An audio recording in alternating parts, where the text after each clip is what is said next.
बच्चों प्रश्न लिखिएगा। नाइट्रोजन गैस के लिए, N2 गैस के लिए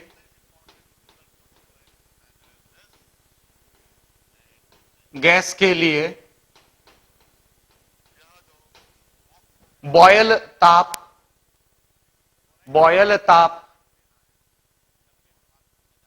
ब्रैकेट में लिख लीजिएगा, या बॉयल ताप ब्रैकेट में लिखिएगा, या बॉयल बिंदु की गणना कीजिए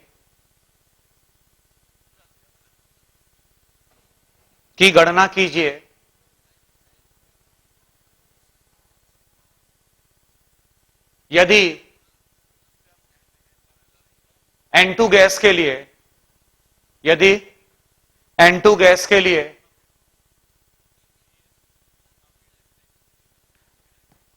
A तथा B का मान 1.39 ATM लीटर स्क्वायर प्रति मोल स्क्वायर तथा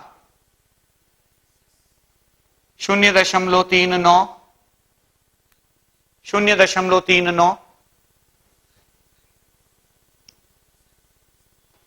मिलीलीटर प्रति मोल, 0.39 मिलीलीटर।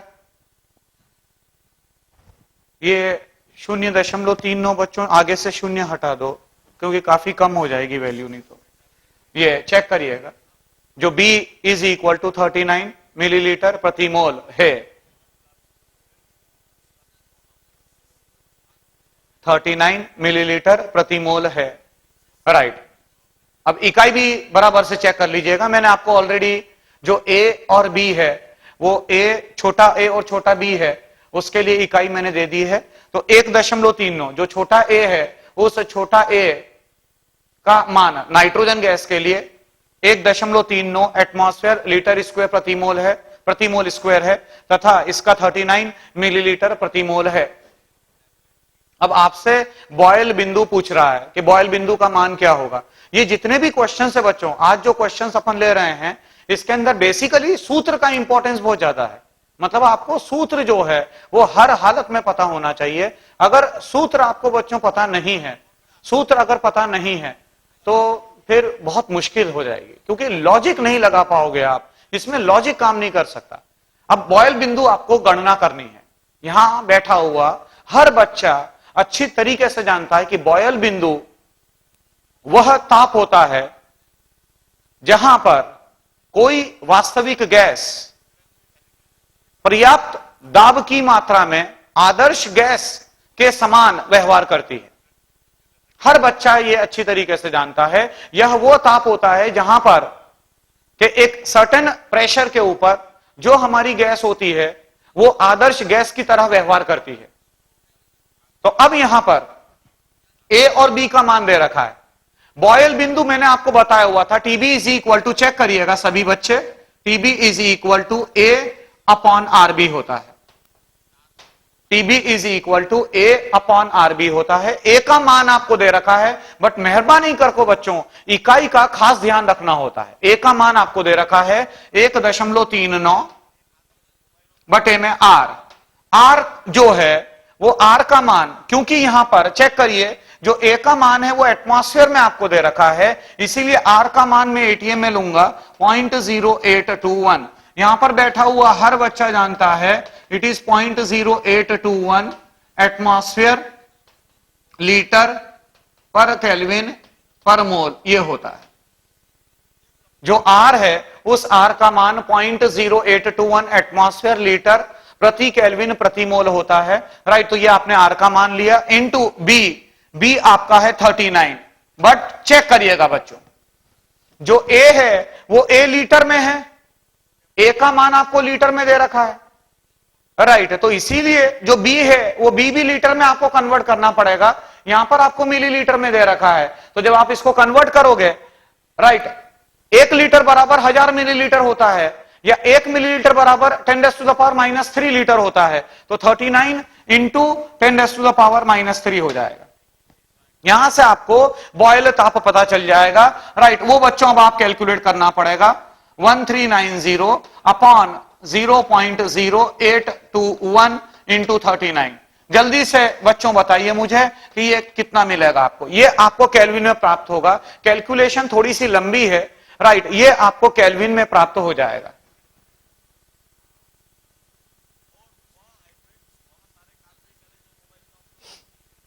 हाँ, कोई बच्चा बताएगा मुझे कि ये बॉयल ताप का मान क्या होगा।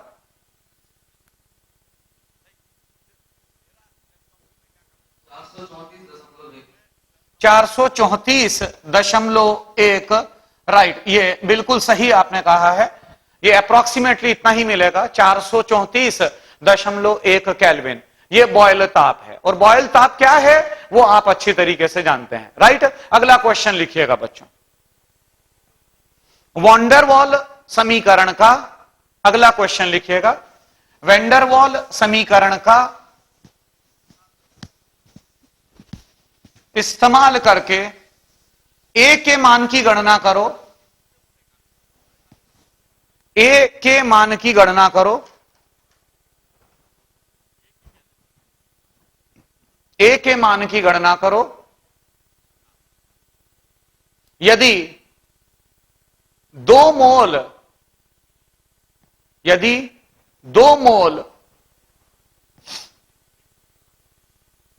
कोई वास्तविक गैस, 2 मोल कोई वास्तविक गैस 4 लीटर के फ्लास्क में, 4 लीटर फ्लास्क में 300 केल्विन ताप पर, 300 केल्विन ताप पर 11 एटीएम का दाब, 11 वायुमंडल का दाब, 11 एटीएम का दाब प्रेक्षित करती है, 11 एटीएम का दाब प्रेक्षित करती हैं। दे रखा है बी बराबर 0.05,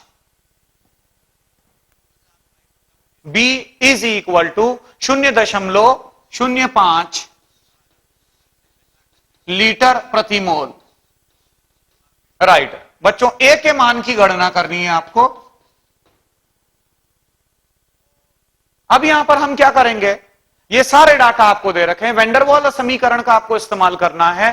बैठा हुआ हर बच्चा जानता है P plus a n square upon V square, V minus n B is equal to NRT. ये हमारा वैंडरवॉल समीकरण है, राइट। प्रेशर जो 4 लीटर का पात्र है उसमें 2 मोल कोई वास्तविक गैस 11 एटीएम का दाब प्रेक्षित करती है। इट मींस मैं प्रेशर लूंगा 11 प्लस ए के मान की गणना करनी है आपको। नंबर ऑफ मोल 2 हैं। इकाई जरूर से चेक करिएगा, इकाई का बहुत ज्यादा महत्व है।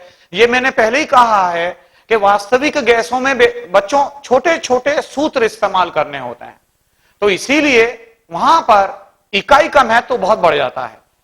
तो अब ए एन 2 मोल है, 2 का स्क्वायर किया अपन ने तो ये 4 मिल जाएगा।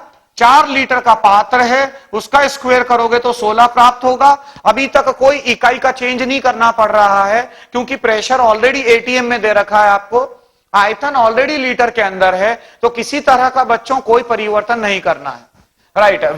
वी आपका 4 litre minus n 2 into B का मान आपको ऑलरेडी लीटर प्रति मोल में दे रखा है, तो बी के मान में भी किसी तरह का कोई परिवर्तन नहीं करना है। ये 0.05 इज इक्वल टू 2 इंटू 0.0821 गुणित तापमान 300 केल्विन आपको दे रखा है। ये आपका पूरा समीकरण तैयार हो गया।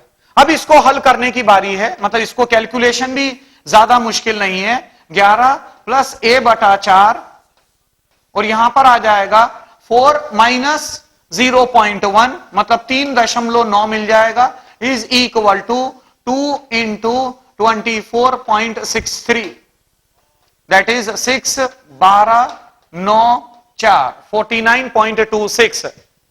और यहां से आपको ए पता चल जाएगा, राइट। ये ए जो भी आ जाए, अब ए का मान आपको जो भी मिल जाए, ए बराबर ये जो ए का मान आपको मिलेगा वो चेक करिएगा।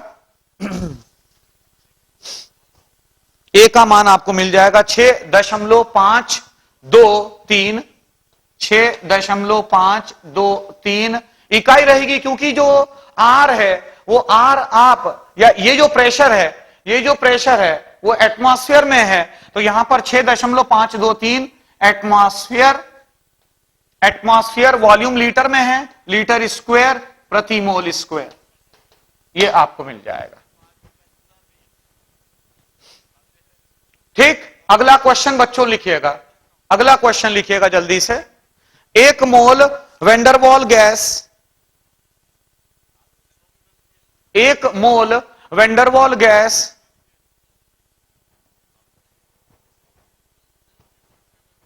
वेंडरवॉल गैस मतलब वास्तविक गैस, 1 मोल वेंडरवॉल गैस का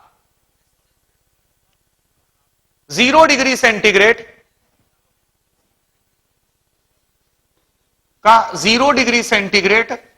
तथा 100 एटीएम दाब पर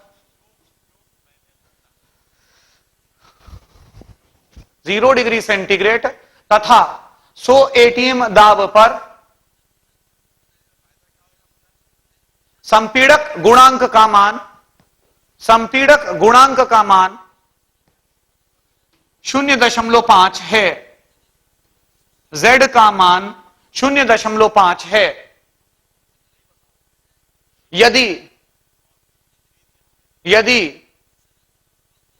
गैस के अणुओं का अपना आयतन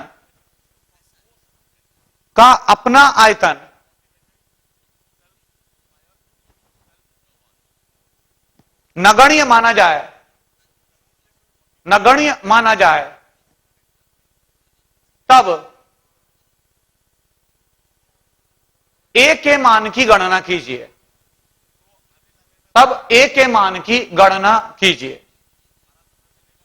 राइट बच्चों, क्वेश्चन बराबर से पढ़ लीजिएगा, क्वेश्चन एक बार फिर से पढ़ लीजिए आप। क्या हमारे पास कोई 1 मोल वास्तविक गैस है, मैं क्वेश्चन को फिर से एक्सप्लेन कर रहा हूं। मेरे पास 1 मोल कोई वास्तविक गैस है, 0 डिग्री सेंटीग्रेड ताप तथा 100 एटीएम दाब पर, वो जो मेरी वास्तविक गैस है, उस वास्तविक गैस के Z का मान 0.5 है। यदि हम ये माने कि जो मेरी गैस है उसके अणुओं का जो अपना आयतन है वो अगर नगण्य है, तब आपको ए का मान की गणना करनी है। ए मतलब जो आप अच्छी तरीके से जानते हैं, मैंने इसका लिखवाया भी था, इसके बारे में मैंने लिखवाया था आपको कि ए जो है वो इंटर मॉलिक्यूलर फोर्सेस के बारे में बताता है, अंतरा अणुक आकर्षण बलों के बारे में बताता है। जितना ज्यादा ए का मान होता है किसी गैस के लिए, जितना ज्यादा ए का मान होगा, राइट, उतना ज्यादा उस गैस के अंदर, उस गैस के अणुओं के मध्य अंतरा अणुक आकर्षण बल काम करेंगे। तो अब बच्चों में यहां क्या करूंगा, सबसे पहले Z का जो सूत्र है वो सारे बच्चे रिकॉल करिएगा। जो Z का सूत्र है हमारे पास, हम कहते हैं Z is equal to PV अपॉन N into R into T, ये हमारा सूत्र है। अब Z संपीड़क गुणांक जिसे आप कहते हैं, उसका मान आपको दे रखा है 0.5, ये आपने लिया 0.5 इज इक्वल टू दाब, कितना दाब दे रखा है आपको 100 एटीएम, ये 100 एटीएम इंटू V, कहीं भी क्वेश्चन में आपको आयतन नहीं दे रखा है, राइट, तो ये V अपॉन N, 1 मोल गैस को लेकर अपन बात कर रहे हैं। जो आपने दाब लिया है वो दाब एटीएम के अंदर है, अर्थात जो R का मान है वो R का मान मेरा होगा 0.0821 इंटू ताप, 0 डिग्री सेंटीग्रेड ताप है, 0 डिग्री सेंटीग्रेड अर्थात 273.15 केल्विन आ जाएगा। यहां से मुझे V का मान ज्ञात होगा, मतलब 0.5 is equal to 100 into V upon 22.4 आपको मिलेगा। मतलब V इज इक्वल टू 11.2 बटा 100, राइट, जो मिल जाएगा 0.112 लीटर। मतलब एक कैलकुलेशन आपने कर ली बच्चों, आपने आयतन जो है, जो मेरी गैस थी, जो मेरी वास्तविक गैस थी, उस वास्तविक गैस का मैंने आयतन ज्ञात कर लिया। अब बात आगे बढ़ती है। उसने ये बोला हुआ है कि गैस के अणुओं के अपने आयतन को नगण्य माना जाए। इसका मतलब जो B है, उस B को मैं नेग्लेक्ट कर दूंगा, B को नगण्य मानते हुए। मेरे पास 1 मोल के लिए जो वेंडरवॉल का समीकरण है वो है P plus A upon V square, V minus B is equal to RT। हर बच्चा जानता है कि 1 मोल के लिए, प्रति मोल के लिए जो वेंडरवॉल का समीकरण है वो है P plus A upon V square, V minus B is equal to RT। प्रश्न में आपको बहुत ही साफ सुथरा दे रखा है कि अणुओं का आयतन नेग्लिजिबल है, अपने अणु का अपना आयतन, राइट, वो नेग्लिजिबल है। इसका मतलब B को मैं नेग्लेक्ट कर दूंगा। इट मींस ये हो जाएगा PV plus A upon V is equal to RT। Check करिएगा, ये B को मैंने नेग्लेक्ट कर दिया। क्यों? क्योंकि V minus B almost equal to V मान लिया अपन ने, राइट। तो ये V जब मानोगे आप, तो ये PV plus A upon V is equal to RT हो जाएगा। और मैं बोलूंगा PV is equal to RT minus A upon V। दोनों तरफ RT से भाग दीजिए, दोनों तरफ RT से भाग दीजिए। तो दोनों तरफ जब आप RT से भाग दोगे तो PV अपॉन RT जो Z होता है is equal to RT upon RT minus A upon VRT, ये हमारे को मिलेगा। तो मैं बोलूंगा Z का मान ऑलरेडी आपको दे रखा था 0.5 is equal to 1 minus A के मान की गणना करनी है। आयतन बच्चों आपने ज्ञात किया 0.112 इंटू R का मान 0.0821 इंटू ताप आपको दे रखा है, इट इज 273,